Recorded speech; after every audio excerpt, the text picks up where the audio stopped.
Years ago when I was younger and I first started doing videos on YouTube about flat Earth and everything else, and all the reality of the real world, the sun was a big trouble for me because the moon was easier to understand because we always see the same face and the same the white is the oceans and the dark is the continents, but the sun doesn't have any of that. You just see like this disk of light, and because in my mind, I'm speaking about the years 2017, 2018, 2019, in my mind, like everybody else, we were indoctrinated to believe in the NASA CGI computer graphics and in the cartoons and the animations of this sphere with fire of sun, and we see in the movies. And I was looking at the sky, and in my mind, I had this image of the sun, which was the indoctrination received in school and by the movies and by the industry.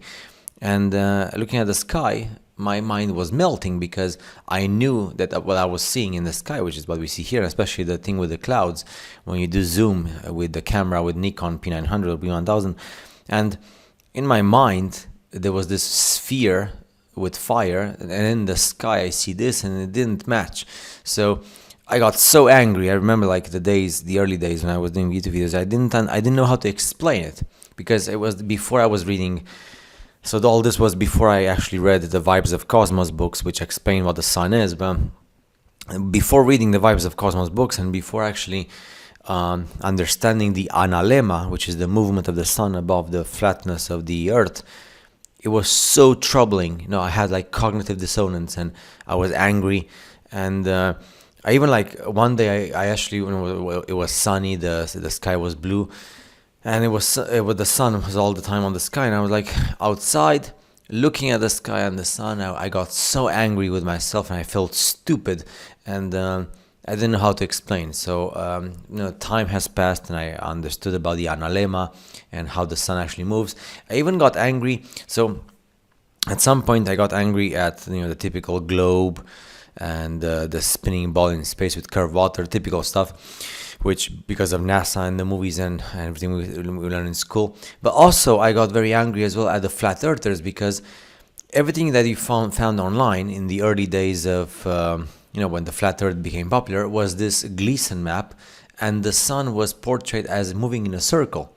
And I knew that is nonsense, the same way that is nonsense the fact that the globe and the sphere of fire, because the sun does not move in a circle, it moves in an analemma.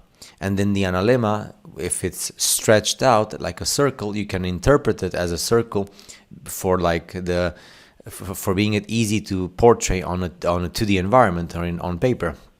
If you print something, but the actual movement is analemma, and it forms the infinite sign with a I've explained the analemma in the previous videos.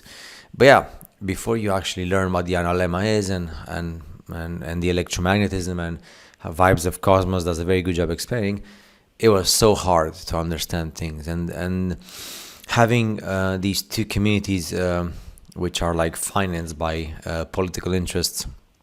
For on one side the globe earth spinning in space with curved water, which is nonsense, and on the other side the traditional flat earth, which takes out of context many things, and it just shows the sun as moving in a perfect circle, and that's just nonsense as well, and doesn't explain Antarctica, and doesn't explain the seasons, and it doesn't explain anything.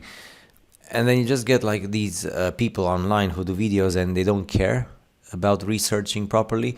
They just care about doing views or just having subscribers or just feeling important for like a couple of months or a couple of years on the internet.